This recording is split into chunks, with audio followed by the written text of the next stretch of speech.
What is up, basketball fans? Welcome to the NBA Outlet. I'm your host, Nick Fay. With me, as always, Kory, Waldron, and regular on the show, Jac Manuell. What's up, guys? I'm not going to steal Kory's closing phrase. Stay tuned to the end, homies. We're the three best friends that anybody could have. We got the three amigos on this episode right here, and we were talking Brooklyn Nets, so you already know I'm hyped. Continuing the preview series, obviously, we're up to the Atlantic Division. Quick reminder, though, you can find the show on iTunes, Blog Talk Radio, OTGBasketball.com, Google Play, and YouTube. Also, head to DesignTree/OffTheGlass and use discount code OTG5. Save yourself $5 and grab some nice OTG merch. But talking Nets today, before we talk about next season, we'll talk about last year. One of the probably bigger surprises in the NBA, 42-40, 6th seed in the Eastern Conference, lost in 5 to Philly in the first round. Give me one emoji that summarizes last season. I'm going with the starstruck emoji. I mean, they're my guys. I'm starstruck by them every single night. Seeing the guys in person, seeing Joe Harris, D'Angelo Russell. They're my dudes. They're like my second family. I love everything about them. They can do no wrong, and they will do no wrong. Anyone who says anything different about the Brooklyn Nets. This is going to be a bit of a homers podcast, ladies and gents. The emoji I use is the hard eyes emoji. Damn, bro, you have the same emoji as me. Damn. Well, it's funny. This is going to be a real homer pod then, huh? even the non-Nets fan has got the same emoji as the Nets fan. So hard eye emojis. Obviously, we saw the Nets take this step forward. We saw a lot of these young guys start to blossom, and of course, they had arguably the best NBA offseason, getting both Kevin Durant and Kyrie Irving with a bunch of key role players. So it's hard eyes. Yeah, hard eyes over here as well. Obviously I love this team. And I think last year was also just like a different love for that team because the expectations weren't necessarily playoffs, especially after Caris LeVert injury. But the team was resilient. After that losing streak in December, they easily could have went into tank mode. They didn't. They went on a winning streak, made the playoffs.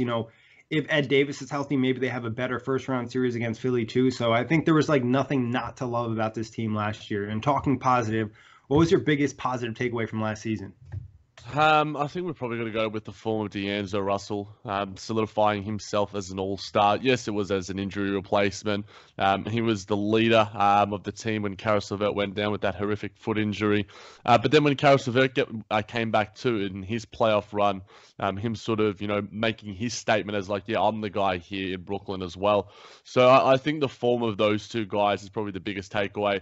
And Joe Harris won the three-point contest too. So I got to mention my boy Joey Buckets. I think positive takeaway, I'll go with the guys that are still on the team, and the two guys in particular would be Caris LeVert and Jared Allen. Sorry to take both because I'm sure one of those guys would have been Knicks. But Caris LeVert, obviously, a couple game winners early. The game against the Knicks sticks out in particular. We saw him burst onto the scene as a nice two-way guard. He had the unfortunate dislocation of his ankle, which could have been a lot worse, which was a saving grace. He ended up coming back. We saw his promise. Now with Kyrie Irving and Kevin Durant, who will eventually be on this roster, Caris LeVert will be able to flourish with two bigger guys to take some of the offensive load off of him. But he's a very talented guard. And, of course, Jared Allen, we've seen him arrive as one of the better rim protectors in the NBA. Yes, needs to get a little bit stronger. Yes, needs to work on his offensive game. But rebounding and defensively, that is certainly an area that Jared Allen has looked good in so far. Yeah, I mean, you guys mentioned the injury from Caris LeVert, and I think, I didn't even think about it before the show and you guys mentioning it, but you could argue the biggest positive takeaway is that he didn't break his leg. And it was just a dislocation because we saw what happened to Gordon Hayward. He's not back to who he was, and he might never be back to that. Paul George has kind of bounced back and obviously was at an MVP type level last year, but not breaking his leg was really big. And, knock on wood that he stays healthy this season. But obviously, Caris LeVert, big positive takeaway. D'Lo, Jared Allen, also Spencer Dinwiddie and Joe Harris. I think the player development in general was just really important for it to continue to improve. You saw this team really improve internally. There wasn't big free agent signings, and they took a 14-win jump, which is really big for the NBA when you're not signing a superstar. So I think player development and just the overall culture of the team and just everything working for them. And you saw that payoff in this offseason. But what would be the biggest negative takeaway for the Nets last year? Yeah, I think the negative takeaway was that mini sort of 8-game losing streak, I think it was a really sort of trying time. But at the same time, you can spin that into the fact that the Nets are able to bounce back and really sort of, it sort of spurred the rest of their season to the success that they actually had. And for me, another minor negative takeaway was them on the offensive side. And when you're looking at the offensive rating, finishing 19th for a team that plays pretty sound, systematic sort of offensive basketball, really attacks the paint, really likes to get to the line, really likes to get to the three-point line, hit those shots, emphasize those, high-quality shots. To not be in the top half of the league is a little bit of a disappointment. I think my biggest disappointment. It's hard to have a disappointment. The disappointment from last year, right? That's the disappointment. Yeah. I wasn't really prepared on disappointment. I couldn't really think of a disappointment coming into this pod. I have to be honest. I would say like one that I think you would, if I mention it, you would probably pop up in your head would be like Rondae Hollis-Jefferson. I'm a low-key. I've been like a somewhat stain upon a Rondae Hollis-Jefferson. Obviously, not being able to impact the game offensively outside of the paint area, never developing a jump shot has hurt him. A little bit undersized, but is more so of a 4. I guess that would be a disappointment. But like the Nets had just a really good year. All these young guys popped off. They made it to the playoffs. They made some sort of noise in that first round matchup against the 76ers. I mean, the negative may be for the fact that Caris LeVert got hurt and had to miss so much time. So what would have the Nets ceiling been if him and D'Lo got a full year of runtime next to each other? But I just really couldn't think of a solid negative when I was doing this outline. Yeah, injuries are a really good one. I think Caris LeVert and then Dinwiddie missing a month. But I'm being really nitpicky here. But I think going to the postseason, not having a third big really hurt them. Like when Ed Davis went down in the first game in that first round series, they literally just had Jared Allen. And they were going up against Embiid and Boban, and they really just had no bodies. Like you had Jared Dudley playing center and Rondae Hollis-Jefferson at points, and that's just not going to cut it. Like I said, that's nitpicking, but I think the series, obviously the Sixers are probably still going to win, but I think it could have been a better series if they had more depth at the center position. Yeah, I think another sort of player sort of disappointments, Treveon Graham and Alan Crabb are probably the two ones. Yeah. Out of the only, 15-man roster that probably, underperformed given their relative status. And again, injuries really plagued Alan Crabb's season. And Treveon Graham never really found his sort of niche. He had games, he had moments. But at the same time, he was never really going to be, and neither of these guys, Alan Crabb ended up netting us, Taurean Prince, which we'll talk about a little bit later in the pod. But, overall, a relatively positive season. And a little bit disappointed that Mitch Creek isn't on a two-way or isn't still on the roster. So that's a disappointment from an Australian. Yeah, honestly, you probably would forget that Alan Crabb was on last year's roster because he played so little and the whole injury thing was almost like a mystery at different points. But talking about the Nets ranking, they're coming in at number 12 in the OTG Power Rankings. What do you think about them being here? Too high, too low, fair? I'm really happy with this ranking. I think it's pretty much on the money. I think some pundits might have the Nets a little bit lower than some other teams, but I think that this is pretty fair in respect to the rest of the rankings that we actually have here. They're around the range that we've sort of talked about before. Celtics, Pacers, Raptors. I'm pretty happy with it. They could take a jump if Kyrie Irving is going to lead this team and Caris LeVert's going to become a stud and Taurean Prince becomes an actual defender. But then they could also, drop a few spots if they, suffer some injuries. And, Kyrie and Caris haven't necessarily had the most healthiest of careers. So there is some range here for the Nets, but I think that 12 is a pretty good spot. Yeah, I think 12 is fair. I said fair is 12 almost. I think 12 is fair. I think they could be a couple spots higher. Arguably, but of course, without Durant being healthy for majority of this season, maybe not all of this season, I know that's why the rankings had them dipped. But this is a very deep team. Kyrie will be there. Caris LeVert will be there in particular. I think 12 is fair to start. Yeah, I think 12 is fair to start. And I would have probably made an argument in the past to boost them up a couple spots. But now with, the unsureness of Rodion Kurucs and Wilson Chandler, I think that kind of hurts the ranking because obviously Chandler's going to miss 25 games. Don't know if he's going to be on the teams. And the whole Rodion situation, we really have no idea if he'll ever put on a Nets jersey again, depending on how that goes. So I think there's a lot of this could really fluctuate during the season. They have potential to jump a couple spots, but like Jack mentioned, there could be a couple drops too. But let's talk offseason. And like Kory mentioned earlier, this was one of the biggest off seasons in the NBA. We'll start with the draft picks. Nick Claxton at 31 and Jaylen Hands at 56. Thoughts on these two? Yeah, I really like Nick Claxton. He gives me, if we're doing NBA comps, I've done some video breakdowns of him, and he gives me some Chris Bosh sort of vibes. When he was in college, he ran the floor really well. He provides a different sort of area to the bigs that we have on the roster. Yes, he's a really nice defender like a Jared Allen, but he's a little bit more lateral, a little bit more versatile in terms of his athleticism. He's a really good one-on-one defender. He also, in a similarity, he has a very sort of spindly sort of frame to Jared Allen, but he also has some really nice pop and athleticism and really nice jump about him. He can really run the floor like a point guard almost at times. I really like the pickup. In terms of, just looking at his skill set, looking at some of his highlights over the ways, even some of his summer league form, he looks to be a pretty decent player. And, he might see some time. I think he'll spend a lot of time at the G League. But if we see some injuries and, maybe he's putting on some weight and, he's spending some time with the training staff, he could see some time in the Brooklyn Nets roster as well. You being high on Claxton is good. I was impressed by his highlight reel. That's about all I got for you. I'm not going to be a draft guy.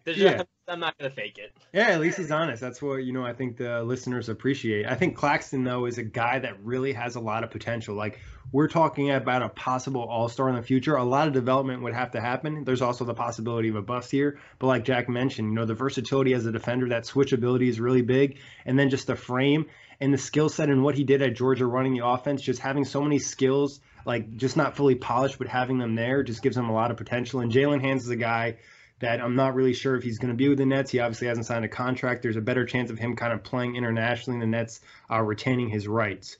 But one thing on Jaylen Hands is he's going to be immortalized by the moment when, and it shows to his character, and I like him as a player, and I hope that he finds some success wherever he is, and maybe gets one of the Nets two-way spots that haven't been announced yet.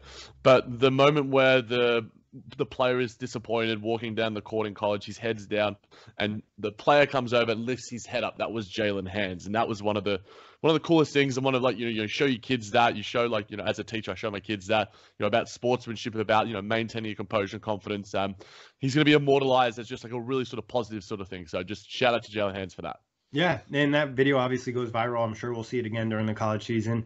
Yep. But talking free agency, signing and trades, the Nets brought in a lot of names, two of the biggest names, Kyrie Irving, Kevin Durant, DeAndre Jordan, Taurean Prince, David Nwaba, Wilson Chandler, Garrett Temple, and also re-signed Theo Pinson and Henry Ellison as a two-way contract. First, let's talk Kyrie and KD. Obviously, this was a big splash landing these two. This was like the big prize for anybody in free agency until, Kawhi and Paul George popped up. But I remember Kory and I did a podcast, I believe either Friday or Saturday night before free agency had started. And we had picked the Nets to be the favorite to land KD. But throughout like that that month prior to free agency starting, did you guys feel like the Nets were going to land KD and Kyrie? Or was it kind of just like a surprise that happened at the last minute? I wasn't anti-KD because I love him, but I was anti on him landing on the Nets because I was pretty solidified on the Knicks sort of route, and Nick and I have had a couple of arguments on the buzz about that. So yeah, I was incredibly surprised about it. I think you remember a lot of moments throughout free agency history, and they sort of stick with you. So it was 6 a.m., 7 a.m. here in Melbourne. I'd woken up, a little bit earlier than normal because free agency was happening, and I was in the DMs and in Twitter with you guys, and I sort of saw it drop, and I'm like, okay, I need to get my laptop out and let's just sit down and break this thing down. It was a really surprising moment. It sort of gave the validation to the franchise that we'd been building with Sean Marks and Coach Kenny for the last 3 seasons, and for Kevin Durant to sort of, as he said in the Wall Street sort of journal piece, not even need to sort of see anything and just go, look, I know this team. They give me a bit of love when I head there. I want to play with my best friend. It really gives validation to the Brooklyn Nets as a franchise, and it shows that you can build the right way, and you don't have to have the cachet of an LA market or a blue and orange and the mecca of basketball at MSG. It's probably one of the biggest moments in Brooklyn Nets history since they moved to Brooklyn, if not the biggest. I mean, it felt like he was going to go to New York, right? Relatively early on. And we were all waiting for the domino to fall. You mentioned, Nick, that I predicted Brooklyn because it just felt like Brooklyn. We knew that he had his new business operations starting up in New York City as well. And you started just connecting the dots. Then, of course, I think right around the same time, you started seeing like Kyrie Irving was in Brooklyn looking at apartments. So the dots were all out there, and you just had to connect them. I don't think when it looks at the other teams that could have landed Kevin Durant, now looking back, like I don't feel like any team really had a chance. It felt like Brooklyn was just head and shoulders above everybody else. Yeah, it really did. I think you look at it in like hindsight, you're like, okay, it either made sense to be the Nets or the Warriors because of the net situation, the role players they could put around him. And obviously the Clippers would have been great, but they were more Kawhi focused. And if he went to the Knicks and Kyrie wasn't going to go with him, it was like, who was going to go with him? And then Kemba got snatched up fast and everybody kind of just found a home really fast. And as soon as you kind of saw the Kyrie thing come, where it was like, all right, Kyrie's going to Brooklyn. Now you're like, okay, now it's getting more positive for KD as a possibility here. And even though I had picked it, I still remember, like Jack said, this is arguably one of the biggest moments in Nets history in general. Like you just signed one of the best players of NBA history. We don't know what he's going to be like when he comes back, but there's a good chance he'll still be a really, really good player. And I was doing something, and I just completely dropped what I was doing, headed to the laptop. I think I DM'd you and Jack. And I was like, all right, you guys want a pod? And Kory's like, all right, you guys take this first. You guys got to do a buzz. And we were just hyped. I mean, I was hyped. I'm still hyped about it. And I'll be even more hyped soon as I see KD in a Nets jersey. But what does this mean? I just want to say one more note. I just want to say when I think about last season, I think about Kyrie and Kevin Durant now on the Nets. I think back to that All-Star game tunnel where Kyrie is clearly saying something about two to Kevin Durant. And slots. Right, exactly. If I was at media day, that would be the question I would ask. What did you guys talk about? What is this moment about right now? Because I have no doubt in my mind it was Durant. We can get 2 max slots there, bro. They got 2 spots. You, me. And the interesting thing is, like, I wonder, obviously, we know that players and agents talk to teams before free agency starts. I wonder if the Nets had rumblings very early on because, you don't pull the move for Allen Crabbe unless you have an idea that you're going to use those 2 max slots. So I think we heard Bobby Portis as well say next door to jump in that they knew, like the players around the league knew from like February, and February is All-Star break. Spencer Dinwiddie was, chatting to Kyrie Irving, when they were hanging out at Harvard, and it was almost known that Kyrie didn't want to be in Boston anymore in December. So it's almost like, if you were just on the daily beat, or you were just on the grind and you had, the connections with the players, you were in those WhatsApp group chats or whatever, it was almost fait accompli. And I for me, it just wasn't. And I'm always just going to be a skeptic until it's, fully solidified. But, it changes the trajectory of the NBA. And I think a lot of people are anti this move, especially just general NBA media pundits, just because it's like, well, why is it like these 2 weird dudes hanging out together? Or like the Nets are going to have to wait 1 year. And it's just like, okay, let's just, given the context, it's like what other people wanted him to go to New York and sort of solidify himself as an individual superstar, sort of bring, some cachet back to the Mecca. I get, people's reservations or whatever, but, we see and hear the reasoning behind it for Kevin Durant, and you cannot doubt why he wants to do it. You cannot take away his agency as, a person and as a man to just want to continue and build his own brand and narrative in New York and in Brooklyn. To me, anyone who continues to sort of be a naysayer throughout it is just hating for the sake of hating. It seems a little bit silly to me and a little bit childish. Yeah, a lot of people don't like to be wrong too, Jack, so that probably plays a part in it too. But what do you think this means for the Nets? Jack, you kind of hinted at it, and we've talked about it being one of the biggest moments in Nets, franchise history. For them as an organization, getting 2 of the best players in the NBA, arguably 2 top 10 guys, and we've talked about this in the past, not just on the court, but off the court, these are 2 of the biggest names in the NBA.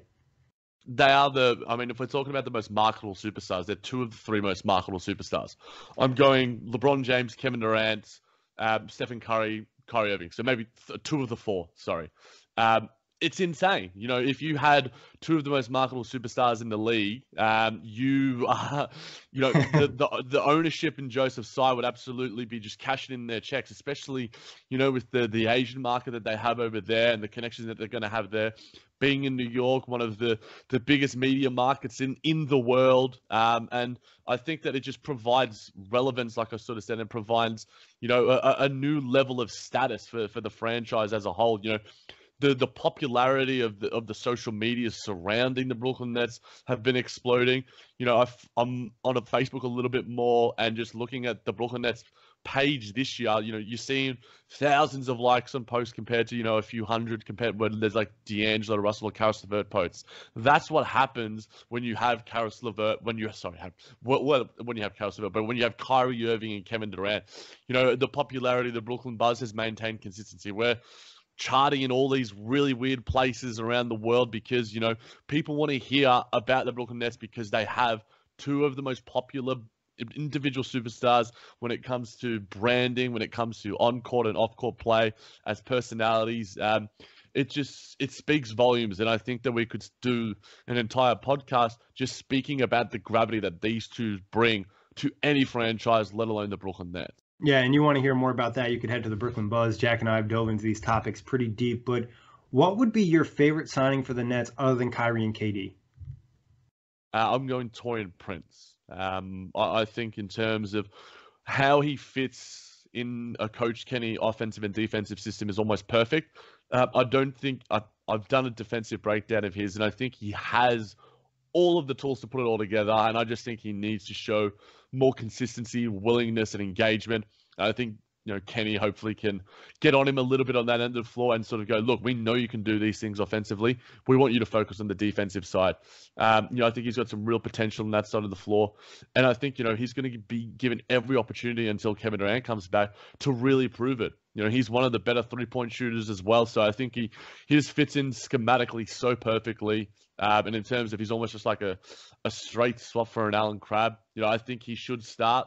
And especially, with the Rodions Kurucs and Wilson Chandler sort of drama that's happening, he's even more important to the Brooklyn Nets roster right now. Yeah, Taurean Prince is definitely a good answer for the fact that they're going to need that depth at wing and even the small ball four, which he has shown potential to play with the Atlanta Hawks, a guy I'm pretty high on. I would like to say, Caris LeVert being extended for this, but that isn't really an option. And I'm not going to go with Jack Ryan full on, say Taurean Prince. So I'm going to say DeAndre Jordan for the fact of he's going to help keep Kyrie Irving and Kevin Durant happy at this point. It looks like he was a big voice, and for both of those guys, obviously a good locker room guy, a veteran. I'm worried that he's going to take too much play time away from Jared Allen, who I would lean towards more heavily. But until Jared Allen can either win that spot or prove that it is his spot to have, I think DeAndre Jordan, although it might be a little bit too much money as well, is a good signing for not just the on-the-court stuff, but the intangibles he'll bring to that locker room. Yeah, both great picks. I think DeAndre, you look at, like you mentioned, Kory, being there with Kyrie and KD, and I think that'll help him on the court too, having a relationship with those guys, and they'll get the best out of him. He wasn't necessarily super motivated last year in Dallas and New York, so I think that could change. But like Jack mentioned, I really love the Taurean Prince fit, and it's almost like they swapped out Allen Crabbe for him. And I think people don't think Taurean Prince really good shooter, but he's a really good catch and shoot guy. And you're going to put out lineups with Joe Harris and Taurean Prince, and that's just going to give a ton of spacing to guys like Kyrie Irving, Caris LeVert, and Spencer Dinwiddie. So I'm excited for that. And I think the Nets will be able to get something out of his defensive potential. I guess a low-key guy, though, I really like, too, would be Garrett Temple. He just seems to have a really good reputation around the league and just doing the small things. And I really liked his thoughts on the podcast he was recently on. But talking departures, now excluding D'Angelo Russell because he was using the Kevin Durant sign-and trade, which Net do you wish they retained? I'll just list them all real quick, Jack. DeMarre Carroll, Jared Dudley, Ed Davis, Rondae Hollis-Jefferson, Allen Williams, Allen Crabbe, Treveon Graham, and Shabazz Napier. I mean, out of those guys, there's a lot. I think that, we loved Ed Davis so much, Nick, in terms of would we rather have Ed Davis and DeAndre Jordan on the roster right now? Yeah, probably, just because of, I think he knows his role, and I think it doesn't necessarily affect the sort of chemistry going forward. But I'm going to be a Jared Dudley stan and stand for my dude, Jared Dudley. What he proved in the playoffs and the postseason against Ben Simmons and bringing the cachet to the Brooklyn Nets and, sort of this budding rivalry and the leadership that he provided and the wisdom he provided as a leader in that locker room, I think he was invaluable on and off the court, especially off the court. I think that D'Angelo Russell doesn't have the season that he did without Jared Dudley. And then I will also say there's probably the same thing about DeMarre Carroll. Both of those guys challenged D'Angelo in a lot of ways. And I think that, they're going to have great seasons. There's going to be plenty of minutes for Jared Dudley in Los Angeles. And I think DeMarre Carroll, he just fits so well. As a lot of wing guys who can shoot the three and play some defense on the San Antonio Spurs. It's sad to see him go.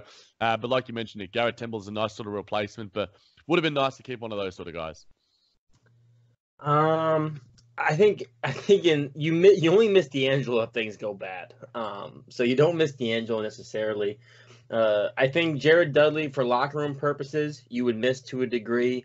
I think DeMarre Carroll, for the on the court and off the court stuff, you probably miss the most. Him being there for several years, him actually kind of bringing his career out of what was looking like he could have been out of the league in a short time before he got to Brooklyn, with how things ended in Toronto, really got back on track with Kenny Atkinson and company.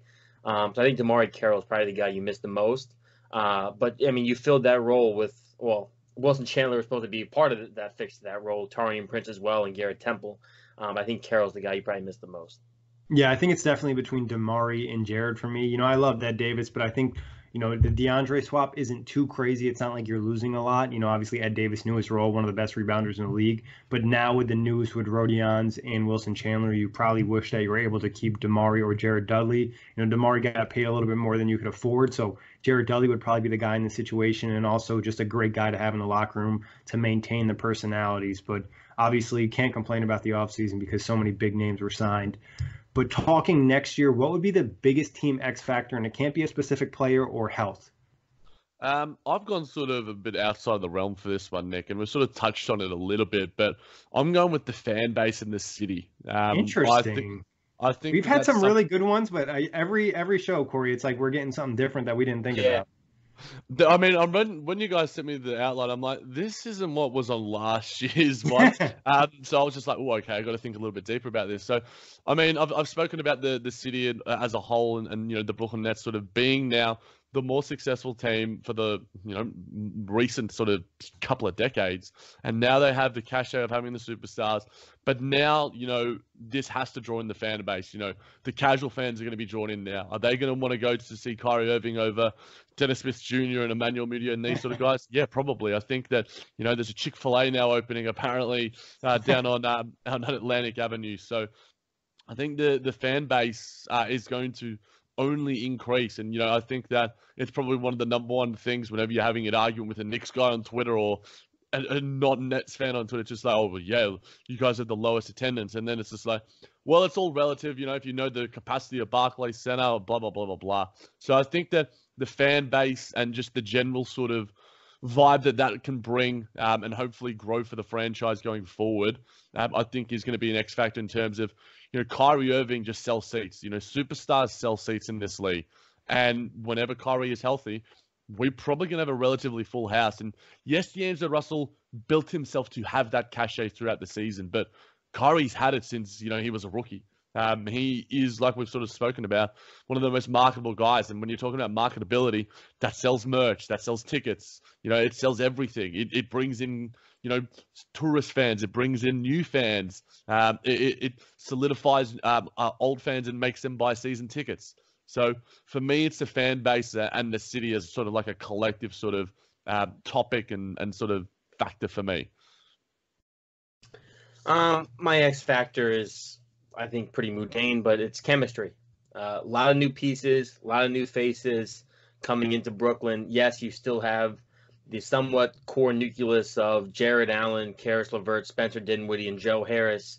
But you have a lot of new faces, a lot of big egos coming in with, well, not egos, but a lot of big star power in Kyrie and Kevin Durant. Obviously, Durant, you're not focusing on too much this first year, but whether he comes back at the end of the year and next year, that's going to play a factor. And how do guys gel with Kyrie? We saw Kyrie struggle with younger guys in Boston last year.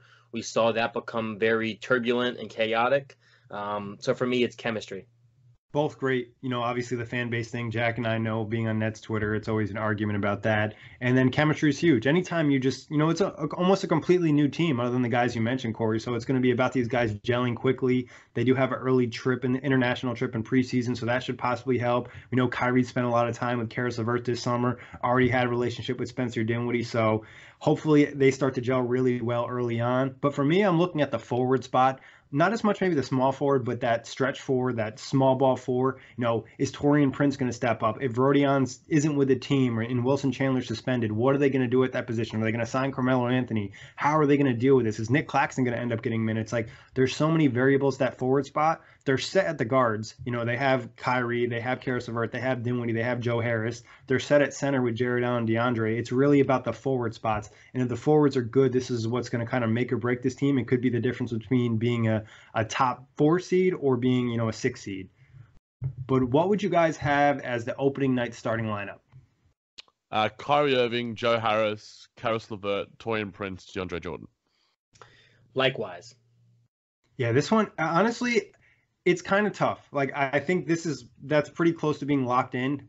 But the only guys that I feel really, really confident about starting are Kyrie, LeVert, and I would say Taurean Prince at this point. And Joe Harris is pretty likely, especially obviously having success with Team USA and giving them another floor spacer. In the center position, I think is going to be a battle at training camp. DeAndre obviously is the vet. He's going to give them more of a big body down there, which they might need, especially if they're going with a smaller lineup. So I like DeAndre right now, but I wouldn't be surprised if Jared Allen were to start. Yeah, I think that by the All-Star break, I'm hoping Jared Allen has taken that position. Or maybe it's just, sort of center by committee. And Kenny Atkinson's like, look, neither of you guys is going to have this spot locked down until you prove otherwise. And until then, we're going to play via matchup. And for the most part, as a starter, it's going to be DeAndre Jordan just because he has the sort of physical acumen that Jared Allen lacks and that you want at the center position to go against those big boys. But, at the end of the day, which one is closing? I think closing lineups these days are supersede anything that, a starting lineup because, yes, it looks good on paper and, you see it in the tweets and whatever on social media. But I would much rather care if I'm out there and, the dying moments of a really close game. Yeah, and I think that's what really matters. Like, I think DeAndre Jordan might end up getting the start, but he's not going to necessarily play starter minutes, where Jared Allen will see the bigger minute load, but DeAndre will just kind of get the respect of, starting in the first and third quarter. And I think Jared Allen would be almost more likely to close games just because he's a little bit more versatile in terms of, like, small ball lineups and the ability to switch a little bit better than DeAndre at this point in his career.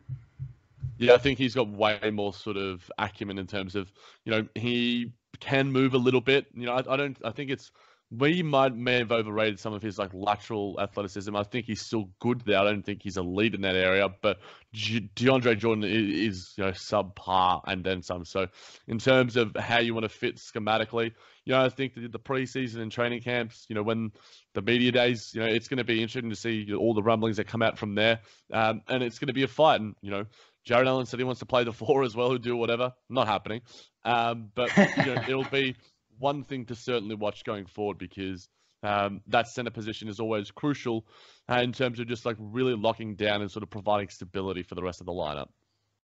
Who else do you think has a possibility of being in the starting lineup if you were to swap somebody out? Let's say if Rodions is, not in trouble and it turns out these allegations are not correct, I could see him possibly being a starter. Do you think anybody else on the team has a chance to start? Well, on 2K, the starting lineup is, instead of Taurean Prince, it's Wilson Chandler. And, so Wilson Chandler starts, he starts alongside Kevin Durant, but Wilson Chandler starts and he starts over Taurean Prince. That's so I guess though. I'm not putting any I'm having in it. I'm having a good season with them in 2K, so I'm keeping that starting lineup. It's working well so far.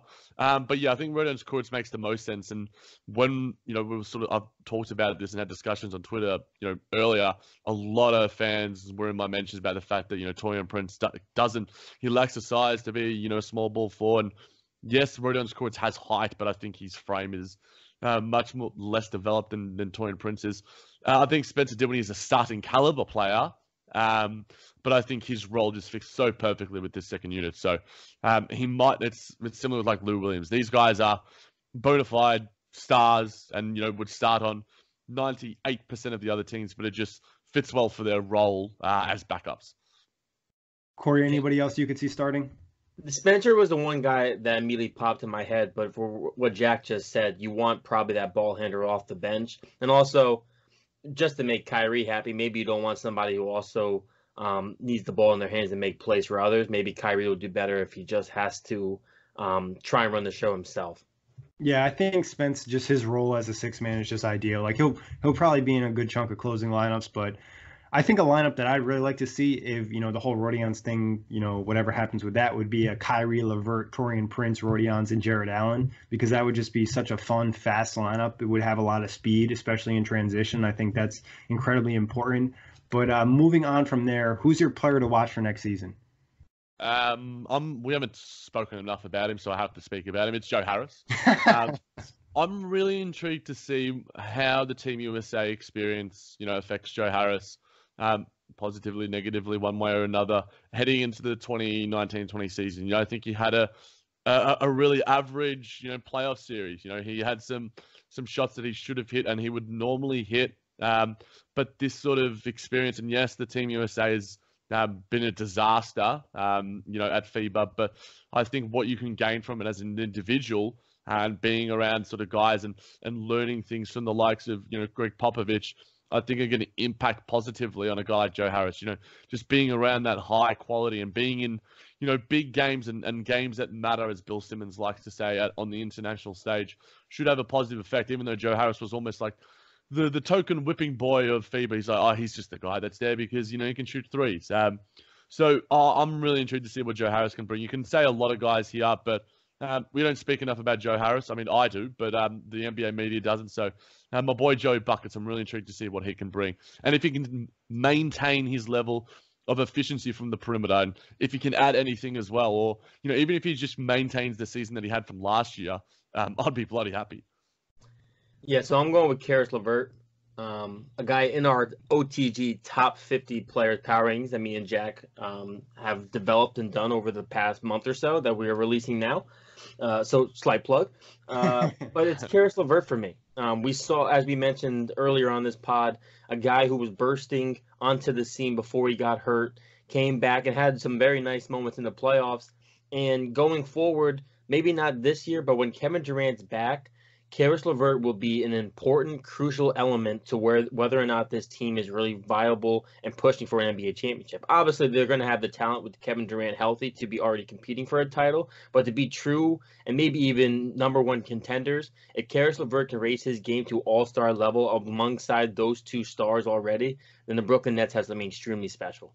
Yeah, I wouldn't be myself. I didn't pick Karis LeVert here. Like Kory mentioned, he could be arguably the biggest piece for the Nets being, just a contender or actually, possibly like a dynasty. If you look at it, having 3 stars and the other piece on the roster taking a possible jump, Karis really has that two-way ability to be that kind of do-it-all guy next to a guy like Kyrie and KD.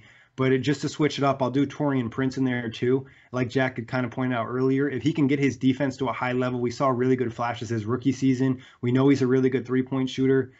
Things just didn't work out well in Atlanta. I think in the net system, he could probably really take that next step forward.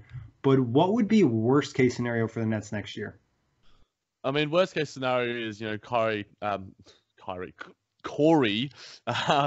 touched on the X factor of the chemistry, is that the chemistry just doesn't work. Kyrie brings some of his, negativity to the Brooklyn Nets roster and culture. Things just don't mesh. There's turmoil within the locker room. I don't necessarily see it happening, but it is a worst case scenario. And, that all culminates in the Nets missing the playoffs. There's some other teams around them that could take a jump, Bulls, Hawks, and things just fall apart. This is discounting any sort of injuries happening, but I think that's sort of the worst case scenario that we sort of all know about, all hear about, and has been done to death by people outside the Brooklyn Nets, and already think that they're barely a playoff contender. And there's, for me, I think that their range is a little bit better than, missing the playoffs, but just because of, what they've done in terms of when we spoke about the additions and what they lost. But yeah, that's the worst case scenario. I think that they miss out on the playoffs and they take a minor backward step, or they don't take any improvement at all. Worst case scenario is exactly that. Guys don't take a jump forward. Maybe this, sorry guys, to put this in the air and atmosphere. Maybe Karis LeVert has peaked. Maybe Jared Allen has peaked. Maybe chemistry doesn't work out and things start to fall apart. And we see, Kyrie start to disassociate with this team. And it's over, Kory. And it's over before it's even begun. That's worst case scenario. I got to give the worst case scenario. Kyrie is, never mind. I'm not going to say that comparison. I think worst case is probably even the 8 seed for me. Like even if Kyrie doesn't gel and things don't work out well, there's still a lot of talent on this roster. And if a guy even went down for a month, I think they're able to respond to it. And then obviously, the chemistry was bad. I think the lack of forwards would hurt, but there's just plenty on the team, and the East still really isn't that great. Like the teams they're competing with in that area just aren't anything where you're like, oh God, like they're a lock for the playoffs. There's still a lot of question marks pretty much after the top 5 teams in the East, with all the changes and all the young talent you kind of expect from them. So I think worst case for me would be an 8 seed. What's best case? Best case scenario is what I wrote for the OTT Basketball Hot Take Marathon is the 3rd seed. The 3rd seed, Kyrie Irving is an MVP contender. Another article I wrote for the Hot Take Marathon. Kory's plugging, I'm going to plug too. So I think that, they elevate themselves. Kyrie drags his team. He proves all the naysayers wrong. He had a great regular season, but he leads this team into, a nice little postseason run, 50 win game season, and some success in the postseason too. And, they overtake and they prove everyone around them wrong. It's not the Boston Celtics, it's not the Toronto Raptors, it's not the Indiana Pacers, but it's the Brooklyn Nets that finished with that 3rd seed. And, I could see it happening. I think that if we're talking about what's more likely to happen, a best case or a worst case, I'm more confident about a best case scenario happening than a worst case scenario, just because, it's probably the optimism and the fandom in me, and it's probably a little bit biased, but I think that that seems more likely than the worst case, even though we have seen the worst case sort of happen in Boston. Yeah, I mean, you could argue worst case for the Nets last year was Kyrie Irving going down when he did, and they still were able to bounce back. And this is a different side of you, Jack. I'm used to the pessimistic Jack. Well, but we literally had it's best case scenario, Nick. So I have to say, I can't say they're going to finish with the 5th seed. Well, you said it's more likely the best case is going to happen than the worst case. I didn't expect you to say that. But what would be your season outcome for the best case, though, like in terms of playoffs? I think a playoff series win. I think that's a step forward. I don't see us making a ridiculous amount of noise unless Kevin Durant is back, and that totally changes the trajectory and projections of the team overall. But if we're projecting with Kevin Durant fully healthy, then it's maybe a championship. That's incredibly lofty and incredibly best case scenario. Again, I don't necessarily see that happening, but with Kyrie Irving, with the roster as is right now, and yes, there are some weaknesses, and again, I'm worried about that forward position too, Nick. But right now, as is, I think the Nets, are a decent enough team in the postseason where, Kyrie Irving can lead us, alongside Caris LeVert and some other guys and Spencer Dinwiddie to some success. We get a decent enough matchup. We don't have to verse, a team that, we have the monkey on our backs or whatever. I think that the Nets can win a playoff series. But again, we are months and months and months away from that. We haven't even begun the big stuff yet. Best case for you, Kory? My best case scenario would be the Nets making it to, this is best case scenario, so the Eastern Conference Finals. And we've seen this happen before to a lesser extent. We saw the Boston Celtics with a relatively young core without Kyrie Irving make it to the Eastern Conference Finals a couple of years ago. Granted, maybe the East is a little bit more talented, or maybe the talent is more dispersed than that year in particular.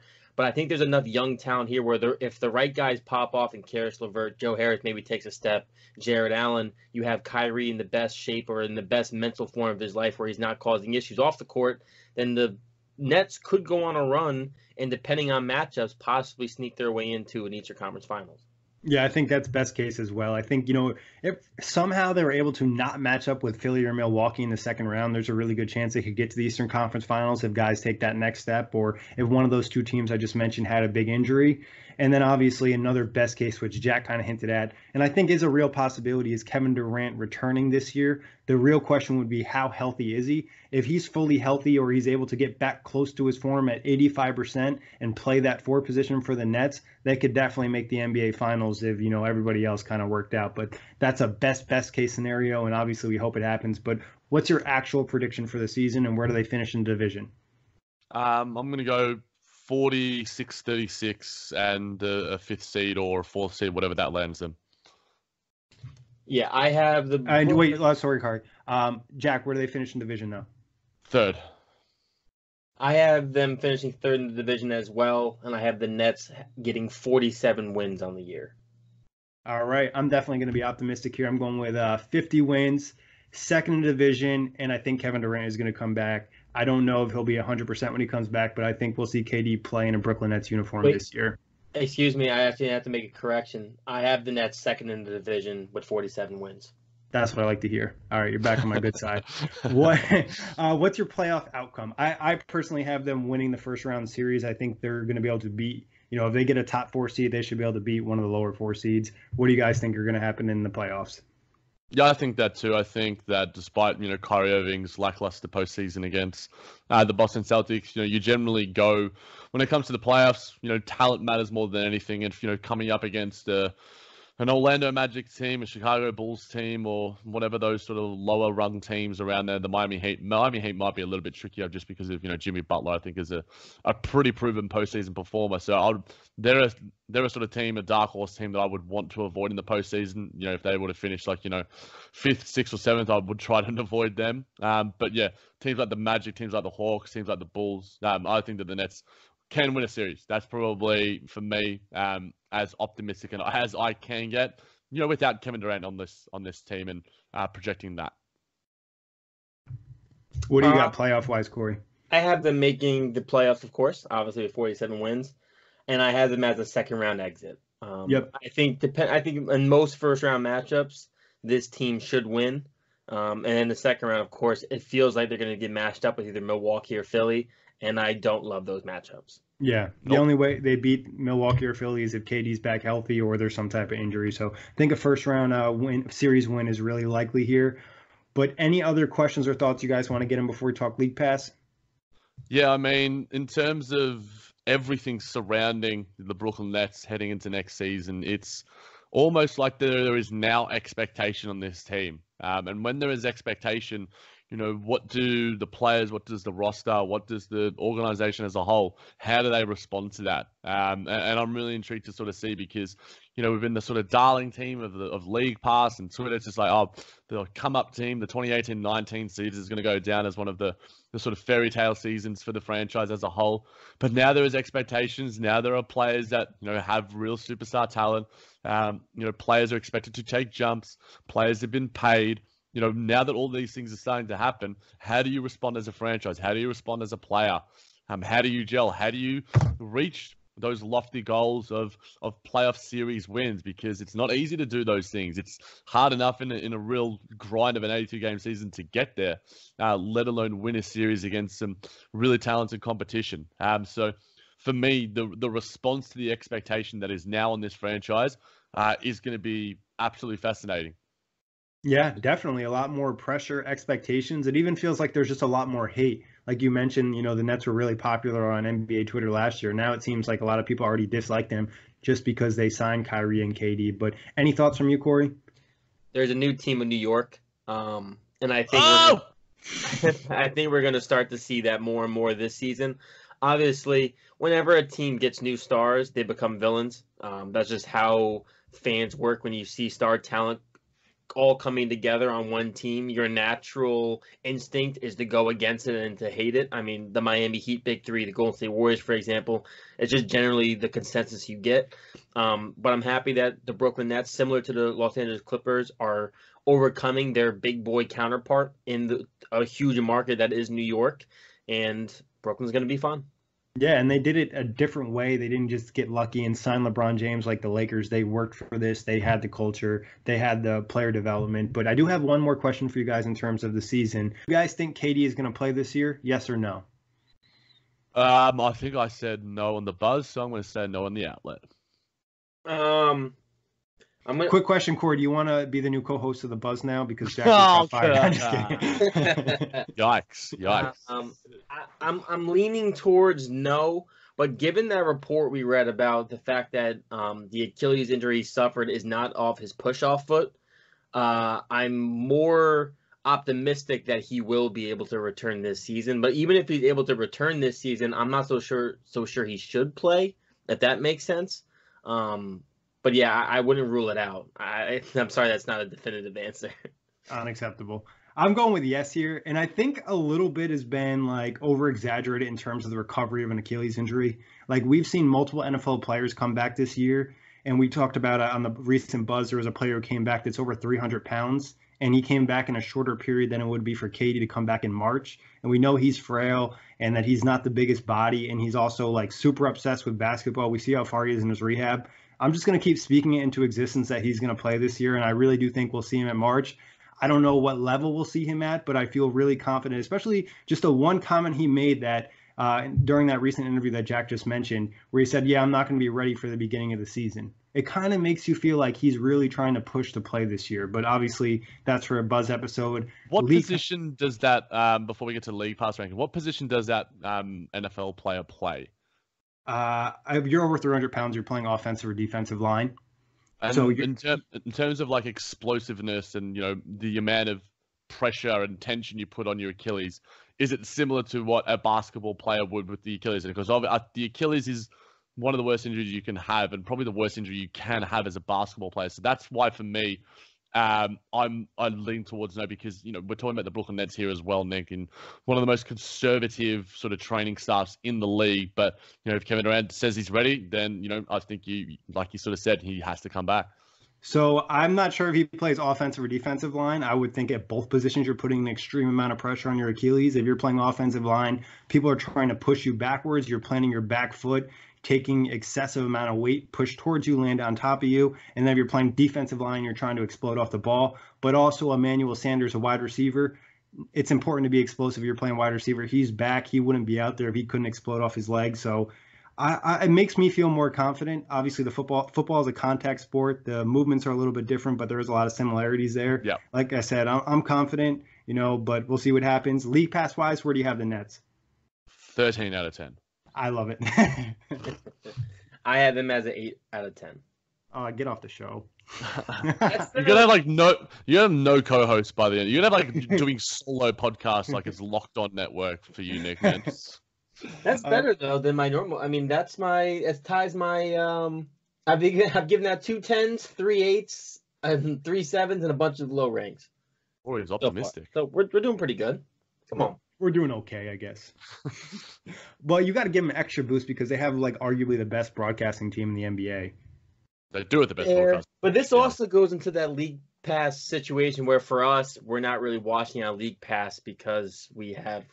Yeah, but that's how we get the amazing broadcast team. But I'm watching a League Pass, so yeah, not all of us live in, you know, the United States of America. Well, maybe you should fix that, Jack. You know. Well, hire me, any, you know, teachers and, you know, workers and any media guys. You know, Brooklyn Nets Media Day. You know, Nick and I might pop down if we're given some credentials. Jack, if I win the lotto, I'll hire you. Yes. So just send me lotto tickets for my birthday, Christmas, any holiday. Yeah, I'm happy to do that. Pick up watching. 11 out of 10, you know, obviously for Kyrie right there. No, but really a 10 out of 10. Obviously, I'm going to watch every single Nets game. You know, a good amount of them I'll probably end up watching twice. But TV show comparison for you guys. Now, Jack, I don't know if you know, this can be based off of watchability or a plot that's similar to the Nets, if that makes sense. I like it. The Office, because it's the best show ever. I watch it every day. I watch it all the time. And I'm obsessed with it, just like I am with this glorious basketball team. I'm saving the I've already used the Office, didn't I? Yeah, I did for the Clippers. Realizing that as I looked down at my note sheet that it was already used. But yeah, The Office is timeless, and I watch at least 1 or 2 episodes. It feels like not a day anymore because I've been a little bit busier. But you put on any part of that show, and you can get a laugh and find a laugh. Yes, you can. So my show is Entourage. I went with for the Nets. Entourage is in probably my top 10 favorite shows of all time. You know, there's glamour, there's fun, there's comedy, there's camaraderie, there's friendship. Entourage. I'll approve. I think that's a good show. And like you said with The Office, like you could watch any scene and like you can be sucked into that episode. So is Turtle is Kory the turtle of this podcast right now? Oh my God. Hey, Jerry Ferreira's doing well for himself. Jerry Ferreira's doing pretty well for himself. Isn't he the Knicks like gaming coach for the 2K League? 2K. Yeah, I'm going to go with my current favorite show, and this is a show I watch excessively. That's Rick and Morty. Just like I can watch the Nets no matter what, I could watch Rick and Morty no matter what. Even if I've seen the episode, I could watch it multiple times, just like I'll do with Nets games. So there it is for me. Guys, any final thoughts or topics you want to cover before we get out of here? I'm Johnny Drama guy, I guess, because I'm the older guy, and, you know, I'm I'm kind of a wannabe, but Johnny Drummer is also the funniest character on the show. But you're I not like to that associate wild, myself with You're not that short. Come on, man. Yeah, we're taller than you, but you're not that short. You guys are taller than me. I don't like standing next to you guys. I'm normally the tall person in my friend group. It makes me feel weird. We make you play point. We were a 3-on-3 team. Yeah, that ain't good. That ain't good. I'm at the ball handler. We're in trouble, boys. Oh shit. No. But guys, plug yourself. Tell them where they can find your work and find you on Twitter. At the J-Man JBT, doing the Brooklyn Buzz JBT, and appearing regularly on the outlet. Find my work and video breakdowns as well, and articles on otgbasketball.com and netsrepublic.com. You can find me on Twitter and Instagram at KWalHoops, KWAL Hoops. I host Full X Hoops podcast, which you can find pretty much daily, and we also have the Hire or Fire series at otgbasketball.com. So check that out. And I'll plug both of you guys. We're also running a top 50 right now, dropping 5 players per week right now. At the time of this recording, we are at 41. By the time this drops, we'll probably be at 31. So big shout out to Kory and Jack for all they do for OTG, putting out great content on JBT and Full Access Hoops. And obviously, you can find the show on iTunes, Blog Talk Radio, OTGBasketball.com, Google Play, and YouTube. Like I mentioned earlier, head to DesignTree/OffTheGlass, discount code OTG5. Save yourself $5, grab some OTG merch. So Peace out, knuckleheads. So much content. Peace out, knuckleheads, Jack.